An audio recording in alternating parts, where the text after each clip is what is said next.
we go. On driven this week. No, that's... Admit it, we're lost and we're late. Oh, I've got it. On driven this week. That'll work, wouldn't it? A bit more direct and to the point. Sorry, guys. This week on driven, we're bogged. You stupid spies! Oh, oh, oh, oh, oh, oh.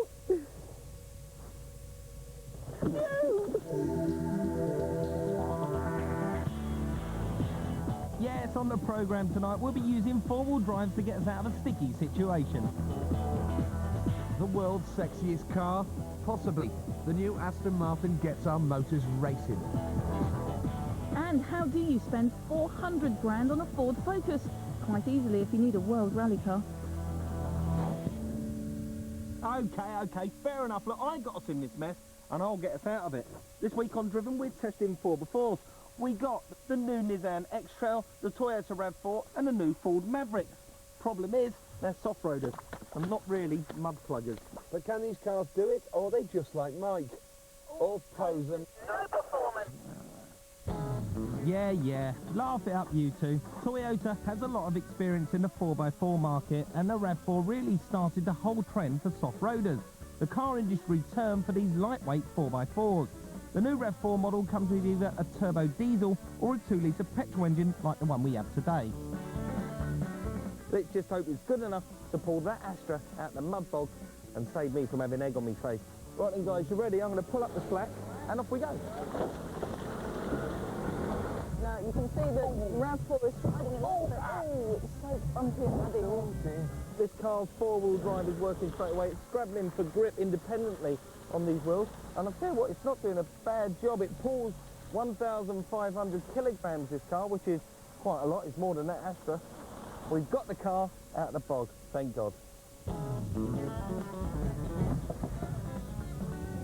While Jason delicately repositions the Astra for the next test, let me tell you about Nissan's new X-trail, their first ever soft-roader. It has a 2-litre engine and can tow 1,500 kilos as well. In normal conditions, it's a 2-wheel drive, but when you need the extra grip, you can select 4-wheel drive. Okay, Mike, do your best. Right now, this car has got the same pulling power as the Toyota. It can pull 1,500 kilograms. Oh, sliding around a bit. It feels a bit more agricultural. It's not scrabbling for as much grip as the other car, but it's done this job like a knife through butter. The Ford Maverick is popular worldwide, which can be the only explanation for its truly bland exterior. Surely an attempt to avoid offending customers in the 167 countries where it's on sale. But people don't buy the Maverick for its looks. They buy it for its utilitarian values. Let's see if it lives up to them. Now, don't confuse this Ford Maverick with the Ford Maverick you saw a few years ago. This version comes in 3-litre V6, or this particular one is a 2-litre straight 4. See what it does. Okay, Mike, off you go. Right, now the new Ford Maverick, oh, it's struggling already, has 2-wheel drive at the front. It switches to 4-wheel drive when it needs it, but like the other two, it can also pull 1,500 kilograms, and it is struggling to get that Astra out the hole. Now we're on the dry stuff, it's all right, but it did struggle a bit there, not the best. Practicality isn't just the ability to tow a motor out of the mud, it's in the design too. The Nissan X-trail won the bog test, and it's spacious and well thought out inside, so it gets a load swallowing 20 points. The Ford Maverick didn't perform as well, but inside it's as utilitarian as you can get, so it also scores 20. The Toyota RAV4 loses out slightly on its interior size, but still it gets a creditable 17 for its performance in the mud. More from the Driven 100 later. Fancy a British sports car of your very own? Then enter our Driven competition. The grand prize is use of a Lotus Elise for a year. All you have to do to go forward for the draw at the end of the series is to use your skill in predicting correctly which car will win this week's Driven 100. Just call 090 1303 1303 before the results are announced at the end of the programme. We're running this competition every week, so the more you enter, the more likely you are to win. The winner will be chosen after the last show of the series, and there's a bonus. After each programme, the first correct entrant chosen at random by computer will win a Lotus driver training experience. Phone lines are open now. call 090 1303 1303. Calls cost 50 pence. But if you've got rather more than 50 pence to spend on a car, check this out.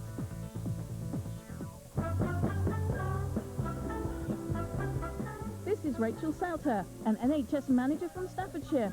She's just bought a brand new Ford Focus and she's very proud of it. This is my Ford Focus. Rachel's car has twin airbags and a 6CD changer. This Focus has a Garrett turbocharger and a £70,000 2-litre 300 horsepower Cosworth engine. Rachel's Ford has a combined consumption figure of 40.9 miles per gallon, which is rather economical. This Ford Focus has an MPG of 3.8, which makes it a little bit thirsty.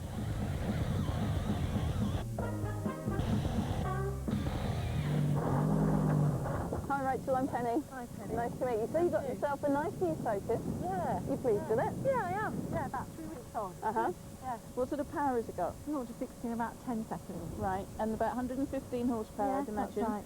Well, I've got a Focus with 300 horsepower that's worth £400,000. Yeah. We'll get 0 to 60 in under 2.5 seconds. Wow. Do you fancy a go? Yeah. Come and have a look. Yeah, let's do it. This is the kind of car I used to race, and with the Rally of Great Britain kicking off on Thursday, this car could make Colin McRae World Rally Champion for the second time. So what does this £400,000 Rally Focus have in common with the standard Focus, Britain's best-selling car? Well, 17 components actually, and the unexciting ones like the lights and the door handles. Everything else has been completely revised. The result is as technologically advanced as a Formula One car with performance to match. And to demonstrate, I'm going to run some comparison tests against Rachel's Focus, starting with acceleration. 0 to 60 in your very own Focus. You ready? 1, 2, 3, go. One little car, that's 20 miles an hour. 30 up to second gear. 40 miles an hour. 45, 50, 55. Are you ready on the clock? And 60. 11, 18 seconds. Right. So, didn't feel terribly quick to me. No, not at So all. it's not bad performance from a nice little car. Not really.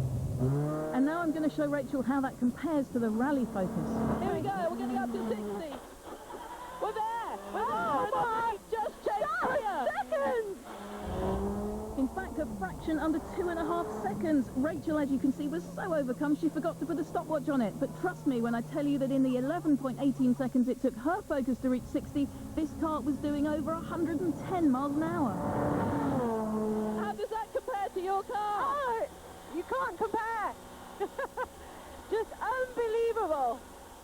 So we've seen how quickly these two cars get from 0 to 60, but what about 60 to 0? A braking comparison for our Focuses now. Let's see how the rally car's 20 grand brake system copes first. Now, there you go. We're doing 60 miles an hour. Are you ready? Yeah. And... Oh! Oh! Flipping heck. Wow! Look at that rubber! Very impressive, but now I'm going to try Rachel's Focus in exactly the same conditions.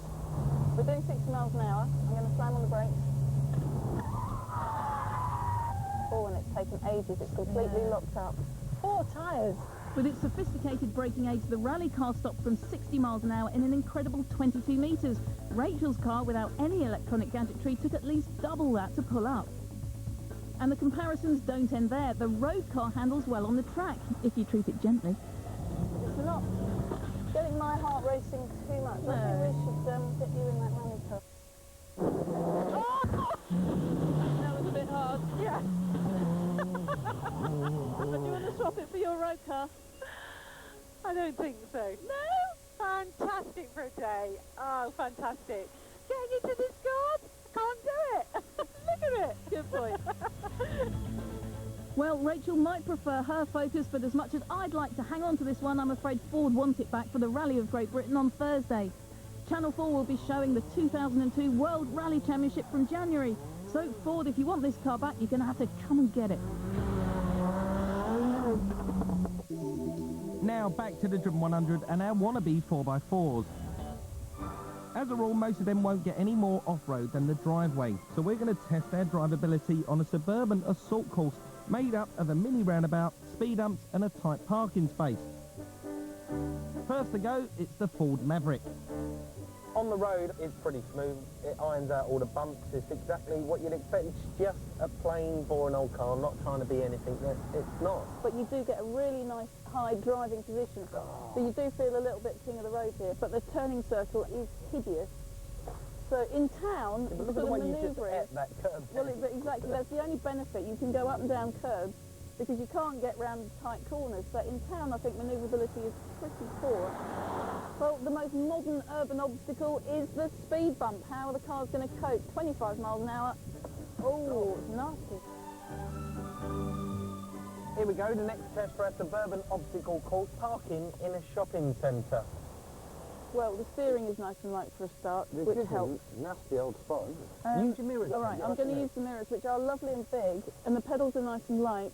I can't believe I'm not on top of that Mini there, because I can't see the corners very well. I wouldn't like to have to do this on a daily basis. It's funny, Sam, but you've not made that much of a big deal, though. No, you've done quite well. Yeah, the stop whinging. Not bad at all for the Maverick. Let's give the X-trail a try.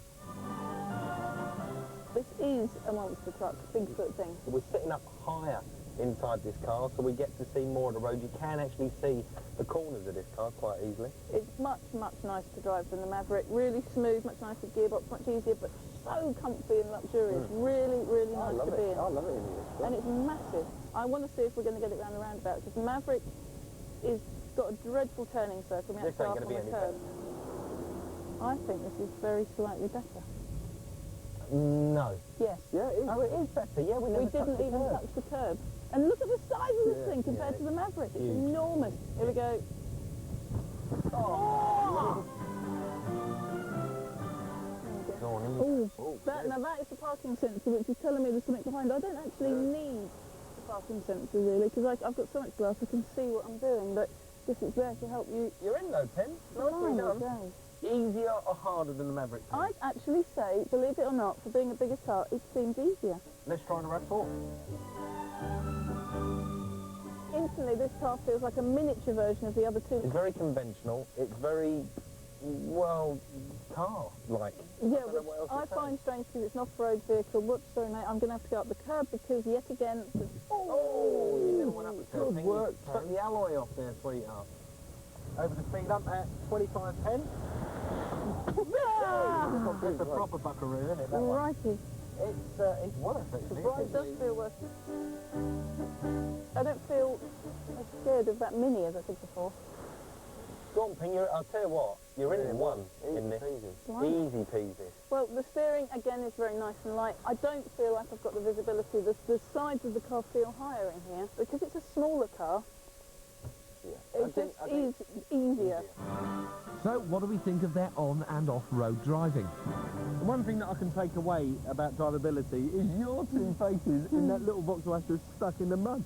You got stuck in the mud. Oh, all right, I did. But I did get it out. The Maverick didn't do it as well as I was hoping it would do. It couldn't get its traction down. And I was a little bit disappointed with that car on the road. It didn't have a very good turning circle, did it? It couldn't get around that Mini roundabout. It is, as you said, totally bland and dull, and there's nothing that you could say about it that you could get it. It's uninspiring. It's a boring, bland drive. So it's an average score of 14. Yeah. I don't like it. As for the Toyota RAV4, that managed to pull the car out of the mud. I was really impressed. How well it did. Got its traction down well, nice and grippy. On the road, you feel like you're sitting inside it. Very car-like. Yeah, it's very car-like. You don't feel like you're in a big off-roader. So 15. 15. And as for the X-trail, I mean, it pulled the car out of the mud like a knife through butter. Yeah, it was fantastic. But easily the nicest one to be in. It's definitely the best drive of the three. Yeah. Okay, 16.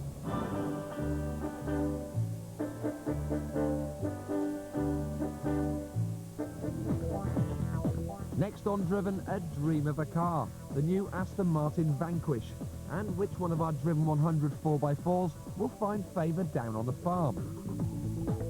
Don't miss your chance to enter our Lotus competition by calling 090 1303 1303. Calls cost 50 pence.